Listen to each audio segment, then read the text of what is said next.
Hello everyone, welcome to my channel. ಮಧ್ಯಾಹ್ನ 2 ಗಂಟೆ ಆಗಿದೆ, ಲಾಗ್ ಸ್ಟಾರ್ಟ್ ಮಾಡಿದ್ದೀನಿ. ನೋಡಿ ಎಷ್ಟೊಂದು ಪಾತ್ರೆಗಳು ಬಿದ್ದಿದೆ, ಅದು ತೊಳೆಯೋದೆಲ್ಲ ಬೆಳಗ್ಗೆನೇ ತೊಳೆದಿಟ್ಟಿದ್ದೀನಿ. ಇವಾಗ ವೈಪ್ ಮಾಡಬೇಕು, ಚೆನ್ನಾಗಿ ವೈಪ್ ಮಾಡಿಬಿಟ್ಟು ಡ್ರಾಯರ್ ಒಳಗಡೆ ಹಾಕ್ಬಿಡ್ತೀನಿ. ಸೊ ಹಾಗಾಗಿ ನೀರಿದ್ದರೆ ಆ ಡ್ರಾಯರೆಲ್ಲ ಏನಾಗುತ್ತೆ, ಫಂಗಸ್ ಥರ ಆಗುತ್ತೆ. ಹಾಗೆ ಇಲ್ಲಾಂದರೆ ಬೇಗ ಹಾಳಾಗೋಗುತ್ತೆ ಡ್ರಾಯರ್ಸ್ ಎಲ್ಲ. ಹಾಗಾಗಿ ನಾನು ಎಲ್ಲ ನೀಟಾಗಿ ವೈಪ್ ಮಾಡಿ ಇಟ್ಕೊತೀನಿ.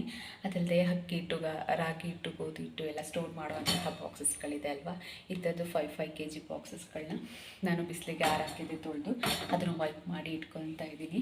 ಬನ್ನಿ ಏನೆಲ್ಲ ಕೆಲಸ ಮಾಡ್ತೀನಿ ಇವತ್ತು, ಹೇಗೆ ಹೋಗುತ್ತೆ ದಿನ ಅನ್ನೋದನ್ನು ತೋರಿಸ್ತೀನಿ. ಹಾಗೆ ಯಾರೆಲ್ಲ ನನ್ನ ಚಾನಲ್ಗೆ ಸಬ್ಸ್ಕ್ರೈಬ್ ಆಗಿಲ್ಲ, ದಯವಿಟ್ಟು ಹೋಗಿ ಸಬ್ಸ್ಕ್ರೈಬ್ ಆಗಿ ಬೆಲ್ ಬಟನ್ನ ಕ್ಲಿಕ್ ಮಾಡಿ, ಆಲ್ ಅಂತ ಕ್ಲಿಕ್ ಮಾಡಿ. ಹಾಗೆ ವ್ಲಾಗ್ ಇಷ್ಟ ಆದರೆ ಲೈಕ್ ಮಾಡಿ. ನಮ್ಮಂಥವ್ರನ್ನು ಬೆಳೆಸಿ ಉಳಿಸಿ ನಿಮ್ಮ ಆಶೀರ್ವಾದ ನಮ್ಮ ತಲೆ ಮೇಲೂ ಇರಲಿ.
ನೋಡಿ, ಬಾಕ್ಸ್ ಕ್ಲೀನ್ ಮಾಡಲಿಕ್ಕೋಸ್ಕರ ನಾನು ಅಕ್ಕಿ ಹಿಟ್ಟು ಮತ್ತು ಗೋಧಿ ಹಿಟ್ಟನ್ನು ನ್ಯೂಸ್ ಪೇಪರ್ ಮೇಲೆ ಹಾಕಿಟ್ಟಿದ್ದೀನಿ. ಇವಾಗ ಅದಕ್ಕೆ ಮತ್ತೆ ಬಾಕ್ಸಿಗೆ ಹಾಕಿಡಬೇಕು.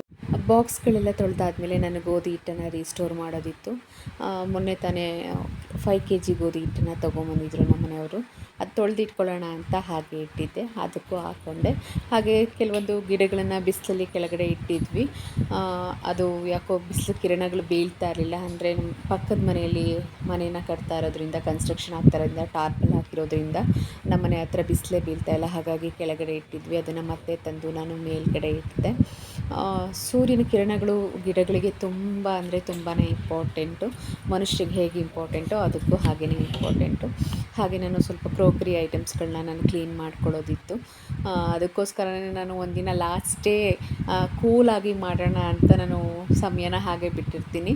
ಯಾಕಪ್ಪ ಅಂತ ಅಂದರೆ, ನಾನು ಈ ಐಟಮ್ಸ್ಗಳನ್ನೆಲ್ಲ ಹೊಡೆದಾಕದೆ ಜಾಸ್ತಿ. ಆ ಜಗ್ಗಿಟ್ಟೆ ಅಲ್ವಾ ಇವಾಗ, ಅದನ್ನು ನಾನು ಮುಂಚೆ 2 ಇತ್ತು, ಅದು ಒಂದನ್ನು ಹೊಡೆದಾಕಿದ್ದೀನಿ ವಾಶ್ ಮಾಡೋದಕ್ಕೋಸ್ಕರ.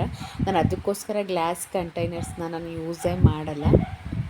ಸೊ ಅದನ್ನೆಲ್ಲ ನೀಟಾಗಿ ನಿಧಾನಕ್ಕೆ ಎತ್ತಿಟ್ಕೊಂಡು ಅದು ಬಾಕ್ಸೆಲ್ಲ ಕಾಲಿನ್ ಹಾಕ್ಕೊಂಡು ನಾನು ಕ್ಲೀನ್ ಮಾಡ್ಕೊತೀನಿ.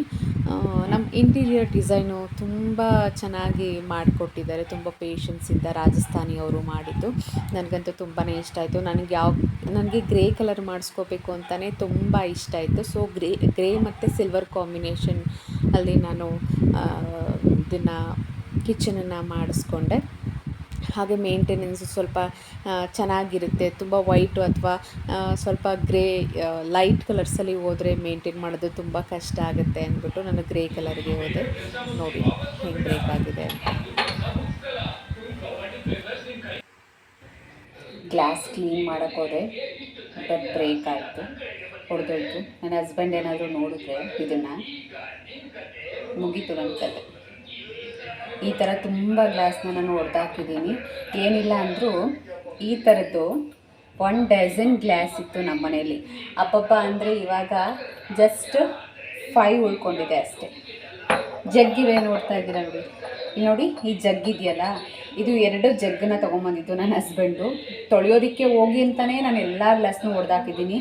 ಹಾಗಾಗಿ ನಾನು ಗ್ಲಾಸ್ ಕಂಟೈನರ್ನ ಗ್ರೇನ್ಸ್ ಎಲ್ಲ ಹಾಕಿಡೋದಕ್ಕೆ, ಕಾಳುಗಳನ್ನು ಹಾಕಿಡೋದಕ್ಕೆ ನಾನು ಯೂಸೇ ಮಾಡಲ್ಲ. ಬಿಕಾಸ್ ನನಗೆ ಗ್ಲಾಸ್ಗೂ ನನಗೂ ಹಾಗೆ ಬರಲ್ಲ. ತೆಗೆದು ಒಂಚೂರು ಹಿಂಗೆ ಮುಟ್ಟಿದ್ರೆ ಸಾಕು ಹೊಡೆದೇ ಹೋಗುತ್ತೆ. ಅದು ಹಿಂಗೆ ಹೊಡೆದೋಗುತ್ತೆ ಅಂತಲೇ ನನಗೆ ಗೊತ್ತಾಗಲ್ಲ.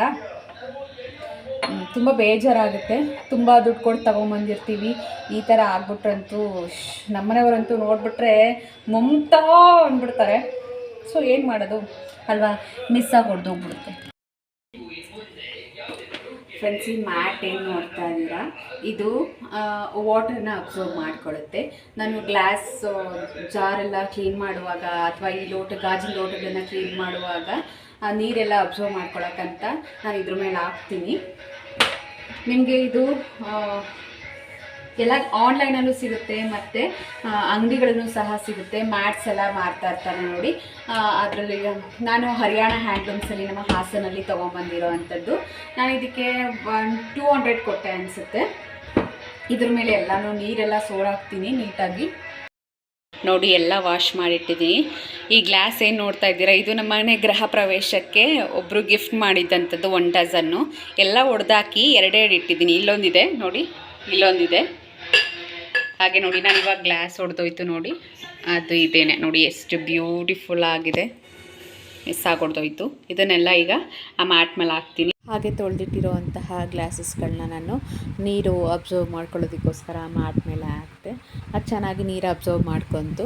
ಹಾಗೆ ನೆಕ್ಸ್ಟ್ ಅದಾದಮೇಲೆ ಮತ್ತೆ ತೆಗೆದು ಮೇಲ್ಗಡೆ ಇಡಿ, ಯಾಕಂದರೆ ಅದರಲ್ಲಿರೋ ಸ್ವಲ್ಪ ನೀರಿನ ಅಂಶ ಎಲ್ಲ ಡ್ರೈ ಆಗೋಗ್ಬಿಡುತ್ತೆ. ಆಮೇಲೆ ಸ್ವಲ್ಪ ಡ್ರೈ ಕ್ಲಾತಲ್ಲಿ ಅದನ್ನು ಕ್ಲೀನ್ ಮಾಡಿಕೊಂಡು ಅದು ಇರೋವಂತಹ ಜಾಗಕ್ಕೆ ನಾನು ಇಟ್ಬಿಡ್ತೀನಿ.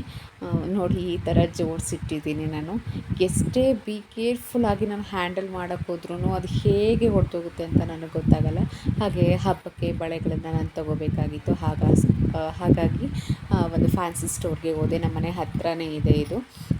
ಇವರು ನಮ್ಮನೆ ಪಕ್ಕನೇ ಇದ್ದಾರೆ. ಸ್ವಲ್ಪ ಕನ್ಸೆಷನ್ ಮಾಡಿ ಹಾಕ್ಕೊಡ್ತಾರೆ ನನಗೆ. ಬಳೆ ಅಂದ್ರೇ ಹೆಣ್ಮಕ್ಳಿಗೆ ತುಂಬ ಇಷ್ಟ ಅಲ್ವಾ. ಇಲ್ಲಿಗೆ ನನ್ನ ವ್ಲಾಗ್ ಮುಗ್ದಿದೆ. Thank you all.